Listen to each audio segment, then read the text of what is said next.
Hey YouTubers, it's Matt from Matt's Basement Arcade coming at you with another Jurassic Park pinball video. This time we're going to show you how to install colorDMD's color LED display into your Jurassic Park to add some color to your game. It's fairly easy to install, so let's just start off with opening the back glass.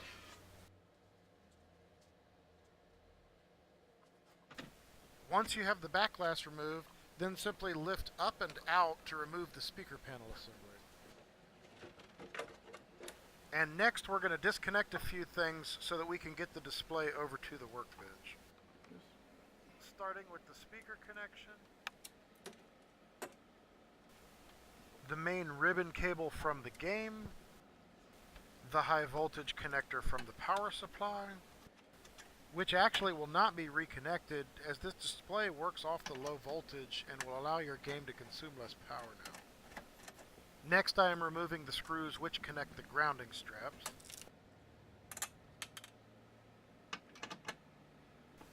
Now I'm going to have an extra step or two in here as I was using a DMD saver on my original display.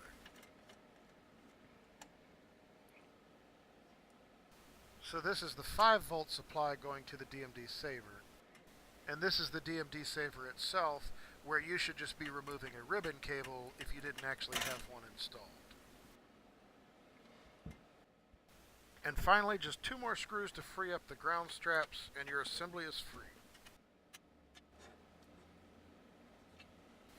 Now you're going to remove the display board from the display assembly with just a couple screws. This board will actually be reused with the colorDMD board.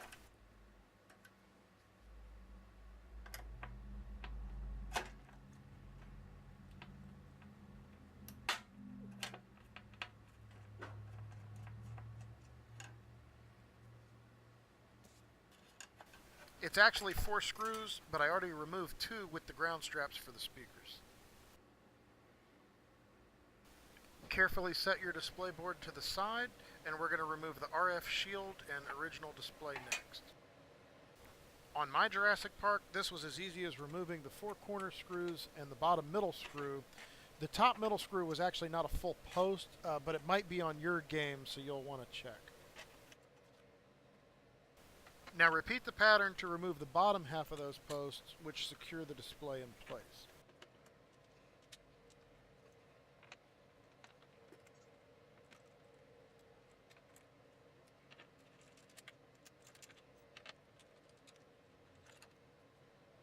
Now carefully remove the display. You don't want to get snagged on the speaker wire, which could make you drop it.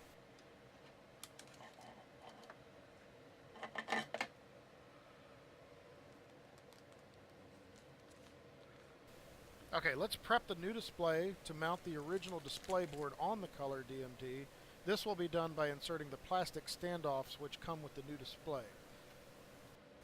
A dry fit shows they will go in the 4 outside holes.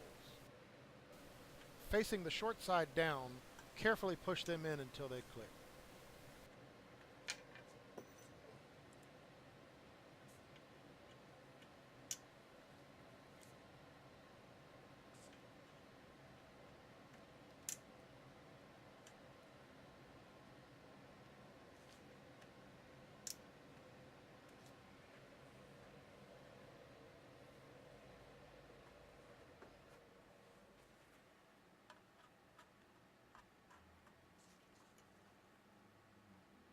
Now very carefully snap the board in place.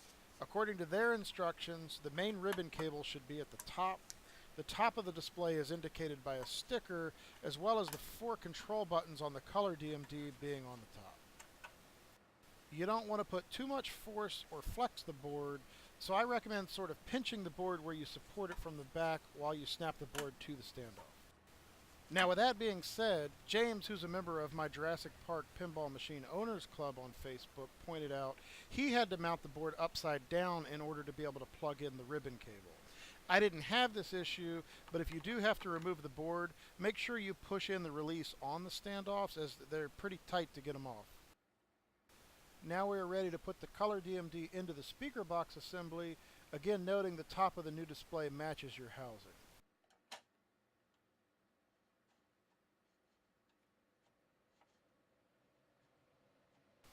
Carefully line up the display with the holes.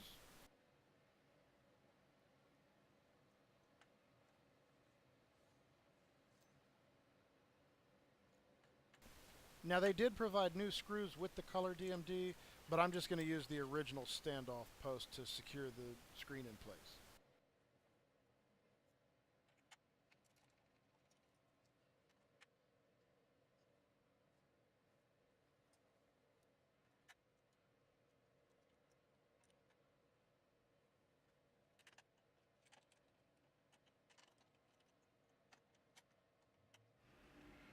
Install the small ribbon cable between the original display board and the colorDMD board, paying attention to line up the red stripe with pin 1 on both connectors.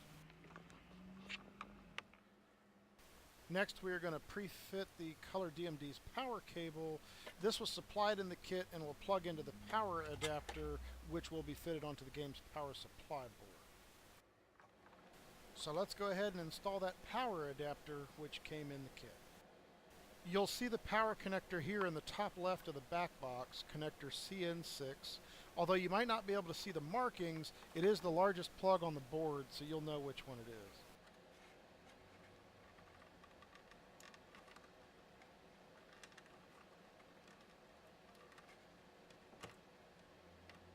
Carefully remove the plug, again trying not to force or flex the board too much.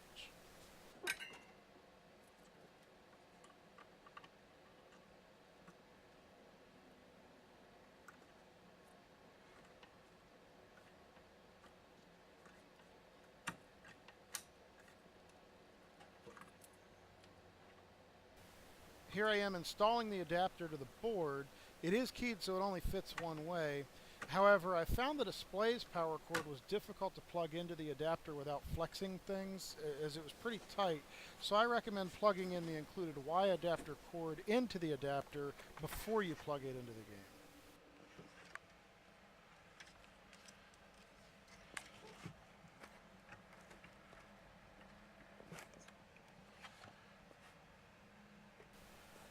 The extra connector is used by Sega games and not Data East, so tuck it away where it won't touch anything and short out. And before you button things back up, don't forget to reattach the ground straps from the speakers and cabinet to make sure everything is properly grounded.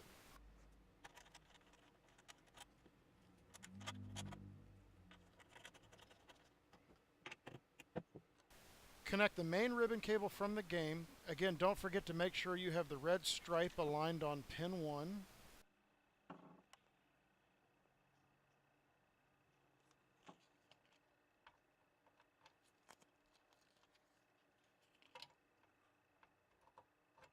Also be careful to line it up properly so you don't bend or break any pins.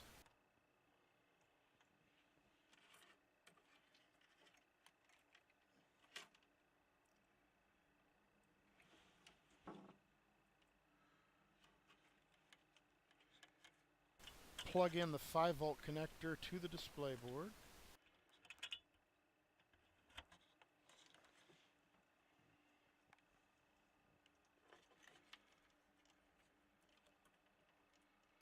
And if you'd like to hear the game, don't forget to reconnect your speakers.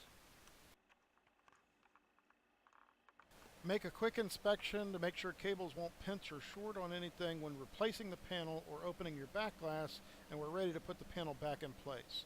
Remember, the high voltage connector from the original display will not be used, so you don't want it or the others in the way when raising or lowering the back box. So let's go ahead and get this panel back in place, and we're ready for a test. I know a lot of JP owners are very excited for this one, and it's already trending on the forums and social media, even though the color code is not set to be released for a few more days. But the great thing about this display is that even when your game is not supported, you can go ahead and install now and pick from a few standard colors and change up the traditional DMD orange.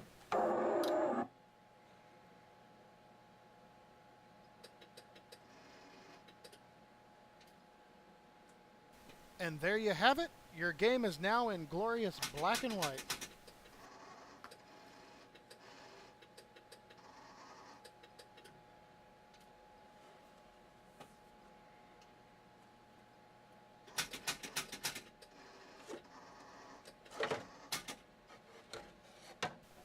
Okay, so I'll go through a couple of the options here.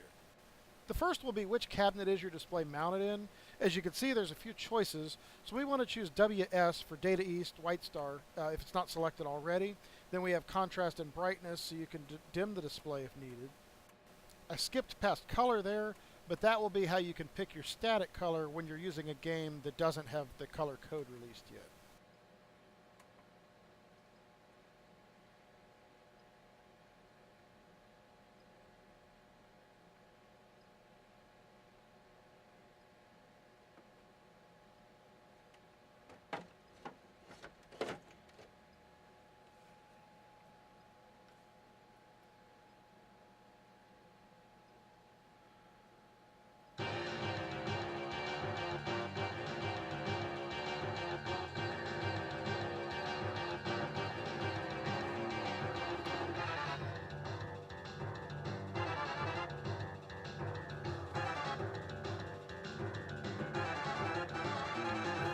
Here we'll cycle through some colors to show what's available.